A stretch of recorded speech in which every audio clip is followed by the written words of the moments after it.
Sesosok bayi ditemukan di persawahan Desa Pojok, Kecamatan Ngantru, Kabupaten. Proses hukum pada kasus pembunuhan sadis Pak Sutri di Desa Ngantru, Kecamatan Ngantru masih terus berlanjut.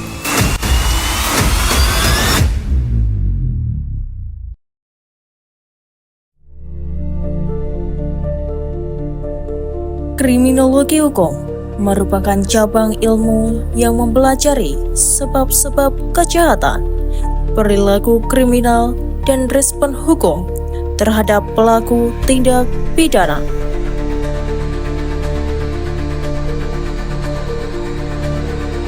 Kepolisian Sektor Ngantru menggunakan pendekatan kriminologi untuk memahami latar belakang pelaku kejahatan, motif, serta pola kejahatan yang terjadi di masyarakat. Untuk itu, kami melakukan wawancara dengan Kanit Reskrim Kepolisian Sektor Ngantru. Halo semuanya, selamat pagi. Kami dari mahasiswa Fakultas Hukum Universitas Tulungagung. Di sini kami akan melakukan wawancara dengan Bapak Kanit Reskrim dari Polsek Ngantru. Ikuti kami terus ya. Selamat pagi, dengan Bapak siapa? Saya Aibtu Cipto Anom Prastyo SK. Ya. Bapak Cipto gitu. Iya. Ya, baik Bapak Cipto, kami di sini ingin membuat video pendek tentang wawancara tindak kejahatan yang ada di Polsek Ngantru. Nah, pertanyaan yang pertama adalah tindak kejahatan apa sih yang paling sering terjadi khususnya di Polsek Ngantru ini? Jadi tindak kejahatan yang sering terjadi di sini beraneka ragam. Dari ada pencurian, ada penganiayaan, ada penggelapan. Di situ pencurian juga bermacam-macam. Ada pencurian biasa, pencurian berat, ada pencurian ringan, penganiayaan pun juga seperti itu. Ada penganiayaan yang dilakukan satu orang, ada yang dilakukan beberapa orang. Jadi di sini terkait laporan beraneka ragam, banyak. Jadi ya dari yang sedang, yang berat, yang ringan ada. Kalau yang tertinggi itu apa Pak? Laporan tertinggi? Tertinggi kalau tahun ini penggelapan sama pencurian. Penggelapan. Ya. Itu untuk menindai kejahatan tersebut, apa yang dilakukan oleh Polsek Ngantru ini? Yang kita lakukan bahwa khususnya untuk unit reskrim itu kita bikin kring. Jadi kring itu wilayah kita. Jadi di sini kan ada 5 personil termasuk saya, kita bagi-bagi. Jadi 1 personil nanti membawai 2 desa. Jadi kita aktif malam, nanti ketika siang hari dibantu rekan-rekan yang pakaian dinas, patroli, antisipasi kerawanan-kerawanan yang kemungkinan terjadi. Jadi ketika malam hari misalnya orang-orang masyarakat itu beristirahat, kita patroli di wilayah-wilayah baik terbuka maupun tertutup. Yang terbuka kan kadang melihat pakai patroli itu kan, kita yang tertutup biasanya premanan pakai motor, pakai mobil premanan seperti itu. Jadi untuk menekan minimnya kriminalitas di wilayah ini. Kalau di Polsek Ngantru ini termasuk kawasan yang cukup ramai ya Pak ya. Terus antusias dari masyarakat itu apa? Maksudnya antusias respon dari masyarakat. Kontribusi dari masyarakat untuk penanggulangan kejahatan. Jadi gini, kita itu bekerja secara tim, tidak cukup reskrim. Jadi ada unit reskrim, ada unit intelkam, ada babin, ada sabara. Jadi kita full tim, kerja tim. Jadi contohnya ya, kalau unit reskrim itu penindakan, nanti ada lagi penggalangan unit intel sama Pak Babin sama Pak Sabara. Itu jadi kita menggalang masyarakat, kita ciptakan agar masyarakat itu sadar, oh saya harus menjaga lingkungan saya harus segera laporan ke polsek saya. Jadi antara pihak polsek sama masyarakat itu selama ini sudah terjalin komunikasi yang baik. Jadi saling apa ya, saling timbal balik gitu. Ya. Kalau untuk masyarakat itu di apa ya, ada diikut sertakan atau tidak dalam menjaga keamanan? Itu tadi, makanya Pak Babin, terutama Pak Babin kan membawai satu desa tuh itu. Iya. Jadi di situ tugasnya menggalang desa itu, contohnya kayak diikutsertakan dalam arti mengaktifkan pos kampleng kan gitu. Nanti dari kita ketika malam, kadang warga itu kalau ada yang nongkrong ngopi di pos kampleng terus kita datang kan seneng toh. Nah di situ dia merasa diwongne kalau wongne. Yeah.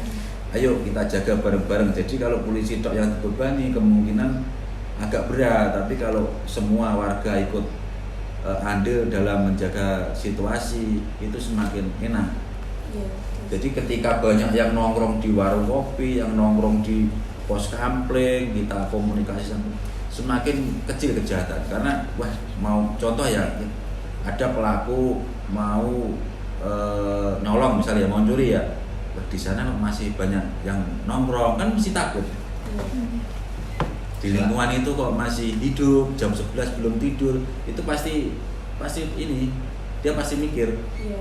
Selain itu juga ada tukar informasi di mana masyarakat yang aktif melek, ada tamu dari luar atau orang dari luar masuk ke wilayah desanya, biasanya ngasih info ke kita, Pak, ini kok ada orang mencurigakan ini lah, baru dari unit rezeki maupun intel maupun dari Babi nanti melakukan pendekatan agar supaya bila mana orang tersebut berindikasi melakukan tindak kejahatan jadi tidak jadi. Meminimalisir Pak ya. Ya, betul. Kalau untuk pos kamplengnya itu sampai sekarang masih aktif? Masih aktif. Masih aktif. Jadi ya masih aktif. Mungkin ini agak yang lebih general aja Pak. Jadi untuk Polsek Ngantru sendiri itu membawai berapa desa sendiri, yang terutama yang ada babinnya. Jadi Polsek Ngantru itu ada 13 desa. Semua desa itu ada babinnya. Jadi Babin Kamtipmas itu satu desa membawai satu desa, satu babin satu desa. Seperti itu. Jadi lebih dia lebih rata-rata lebih masuk ke desa. Jadi desa kan jenengan mesti tahu babin sopo kan seperti itu. Pasti itu. Dan harusnya ngerti.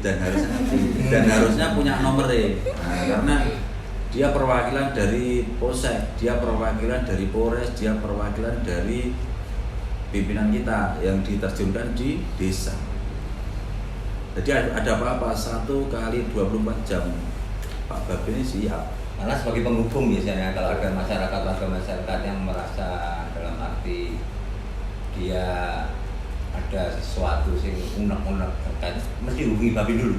Biasanya dari Babin nanti koordinasi, kita bertemu, lanjut kalau mengarahnya ke tindak pidana atau apa kita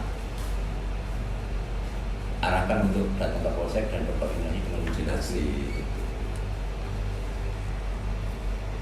Mungkin mengenai indikator dari tahun-tahun sebelum 2025 dibandingkan dengan tahun sekarang itu kira-kira untuk indikator tindak kejahatannya apakah semakin naik atau semakin menurun?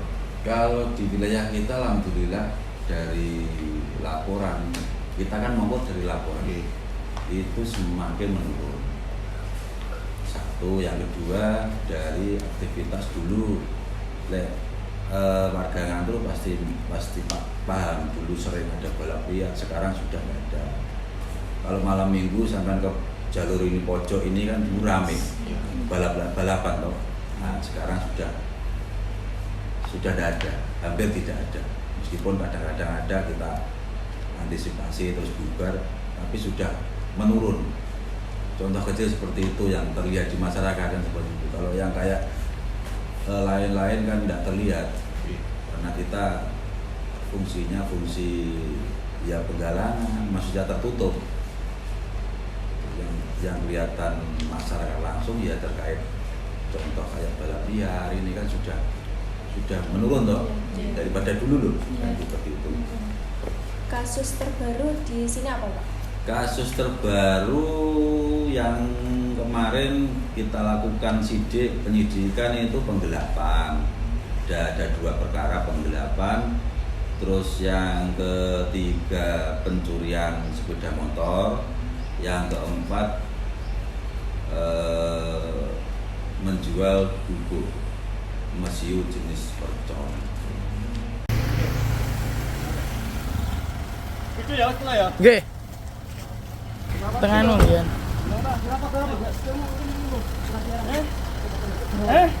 Itu loh. Hah? Saya taruh tangan lu. Ya, beri.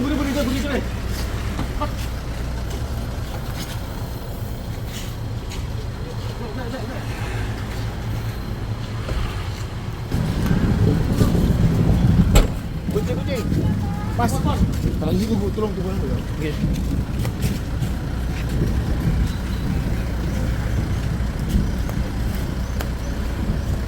Kenapa?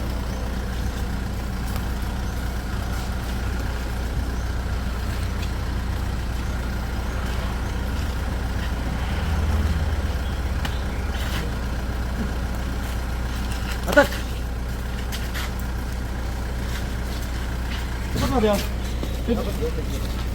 Mas, turun ya. Bantu, Pak, turun ya. Untuk seperti proses pencurian atau penggelapan itu nanti gimana Pak awal dari? Awalnya gini, misalnya pencurian misalnya ya. Iya, pencurian. Misalnya pencurian sepeda motor misalnya. Jadi warga datang ke polsek melaporkan bahwa telah terjadi pencurian sepeda motor. Nah, itu. Jadi warga datang, pertama diterima di depan penjagaan, jadi dibuatkan laporan. Setelah dibuatkan laporan, kemudian dari piket yang di depan itu dilimpahkan ke sini, kita mintai keterangan, terus kita mintai petunjuk-petunjuk. Setelah itu kita periksa yaitu si korbannya, terus kita bersama rekan-rekan yang lain, gabungan satu tim sama semua anggota polsek, kita coba kita cari informasi, kita cari dan gitu loh. Nah, setelah kita mendapatkan informasi, oh motornya di sana dijual, kita lakukan, kita cek. Setelah itu kita mengerucut ke pelaku, kita lakukan penangkapan. Itu nanti kan setelah penangkapan langsung dibawa ke polsek. Langsung dibawa ke polsek, kita lakukan penangkapan, kita interogasi. Setelah dia mengakui bahwa dia yang berbuat, akhirnya kita lakukan gelar perkara dulu. Apakah ini untuk melakukan penetapan tersangka? Kita lakukan gelar perkara dengan dipimpin Pak Kapolsek, terus para kanit, para ini, kita menetapkan dia sebagai tersangka. Setelah itu kita lakukan penahanan di tingkat penyidik di polsek sini. Kita punya kewenangan menahan. Tahanan pertama 20 hari, setelah itu diperpanjang 40 hari. Jadi punya waktu menahan 60 hari, 20 plus 40. Itu setelah itu sambil menunggu proses penyidikan, berkas jadi kita serahkan ke kejaksaan. Nah, di kejaksaan setelah 14 hari tidak ada koreksi, berarti dinyatakan lengkap atau biasa dikenal P21. Kalau kurang lengkap nanti dikembalikan atau P19. Jadi petunjuk jaksa apa? Oh, ini fotonya ini belum ada, ini berkasnya ini belum ada, kan kita lengkapi dulu, kita kembalikan lagi. Tapi kalau kita bicara tidak ada kendala dalam waktu 14 hari, berarti otomatis sudah lengkap P21. Nah, kita koordinasi dengan kejaksaan. Jaksa ini kapan kita serahkan. Jadi tersangka yang ada di sini beserta barang bukti kita serahkan ke kejaksaan. Seperti itu. Setelah kita serahkan ke kejaksaan, baru kewenangan penahanan di kejaksaan. Nah, di kejaksaan nanti punya waktu penahanan 20 hari. Setelah 20 hari, jaksa harus menyidangkan, baru ada putusan. Selesai. Jadi dia diputus berapa bulan, tinggal menjalani. Untuk Polsek Ngantru sendiri ini kasus yang paling kecil, yang dirasa paling kecil itu apa? Kemudian yang paling besarnya apa, Pak? Kira-kira untuk Polsek Ngantru? Kalau yang paling kecil jadi begini, kita kan ada edaran dari Mahkamah Agung terkait besaran kerugian terhadap pelaku tindak pidana. Jadi mungkin Mahkamah Agung mengacu dari kejadian aneh atau pencurian sendal jepit, pencurian pisang kan ada dulu, pencurian ini. Akhirnya dia mengeluarkan edaran perkara yang kerugiannya di bawah 2.500.000 itu termasuk perkara ringan atau yang biasa kita kenal dengan tindak pidana ringan, tipiring. Ya. Jadi tipiring itu dengan kerugian di bawah 2.500.000. Tapi itu kalau dilakukan dengan cara mudah, dalam arti contoh, makanya ini yang perlu dipahami sama adik-adik semua. Misalnya jenengan parkir motor ya, lah lupa di jok kan biasanya HP kan ditaruh di dashboard itu ya. Lah sedangkan harga HP misalnya 2 juta, terus begitu mau ngambil motor, HP ku kemana hilang, akhirnya laporan. Begitu nanti jenengan laporan itu masuk tindak pidana ringan. Karena apa? Kerugiannya di bawah 2.500.000. Pelaku ketika mengambil HP itu dengan cara mudah, kan di dashboard tidak merusak, tidak mencongkel, tidak ini kan, berarti perkaranya perkara ringan.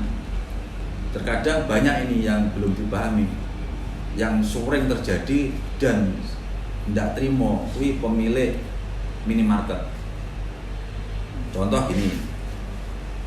Ini ada pelaku ngambil misalnya ya gula, parfum senilai 500.000. Kan cara mengambilnya mudah, kan tidak merusak. Ngambil dimasukin tas. Nah, kebetulan terekam CCTV. Itu banyak itu. Kan banyak terjadi tuh. Terekam CCTV ketika mau keluar ditangkaplah sang pemilik, dibawalah ke polsek. Karena itu termasuk tindak pidana ringan, dari cara dia berbuat mudah, kerugiannya di bawah 2.500.000, akhirnya kita selesaikan. Tapi dia tidak mau, kita kasih penjelasan, kita selesaikan. Saya mau dihukum, oke, kita proses dengan cara proses tipiring. Jadi tipiring itu yang sudah itu cuman peringatan, vonisnya itu cuman vonis kamu. Saya vonis percobaan 1 bulan. Jadi ketika 1 bulan itu dia tidak melakukan lagi, dia bebas. Nah itu yang kebanyakan yang tidak terima kan yang pemilik. Oh ini nyolong lu, kok dibebas nih? Nah, tapi dia tidak tahu adanya aturan-aturan seperti itu. Itu banyak loh. Terutama pemilik toko, pemilik minimarket. Itu sering terjadi. Paling kecil itu? Ya, paling kecil itu. Yang paling besar banyak, ada pembunuhan, ya kok banyak. Kalau kasus kayak seperti itu karena kasus yang besar, kita terima tetap, tapi kita koordinasi dengan Polres.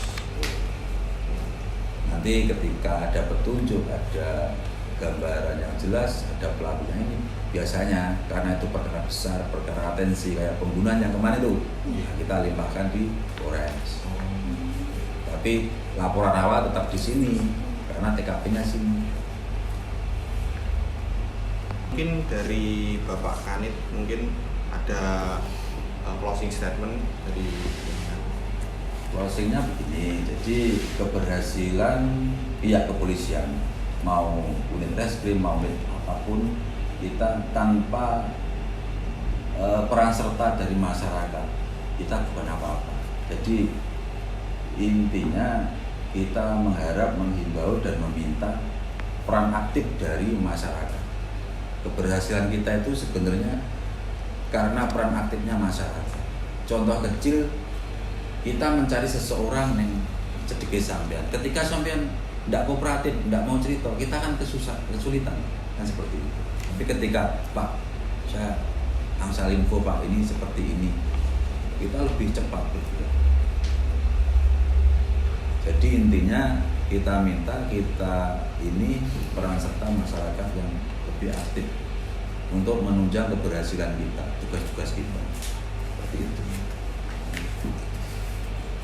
Mungkin itu yang bisa kami tanyakan mengenai tindak kejahatan di area Polsek Ngantru, Pak. Terima kasih atas kesediaannya. Sama-sama, mudah-mudahan apa yang kita jelaskan bisa bermanfaat. Kalau ada yang kurang pas, ya kami bersama rekan-rekan minta maaf yang sebesar-besarnya.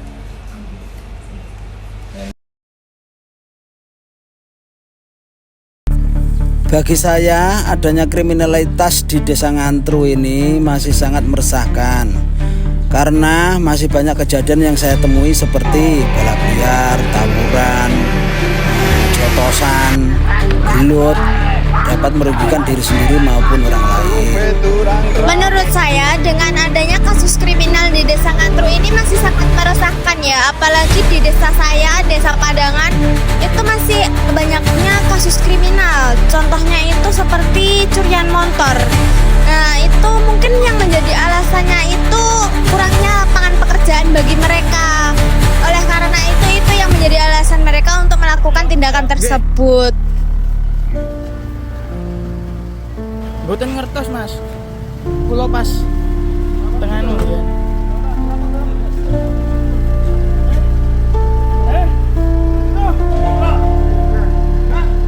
Dan harapan kami kepada aparat kepolisian lebih ditingkatkan lagi patrolinya dan lebih sering memberi edukasi kepada remaja maupun yang sudah berusia agar bisa bermanfaat bagi masyarakat khususnya Ngantru. Untuk harapan kepada aparat berwajib, mohon ditingkatkan lagi keamanannya, apalagi di desa-desa terpencil, desa-desa yang sepi, itu ya desa yang rawan akan curian motor tersebut.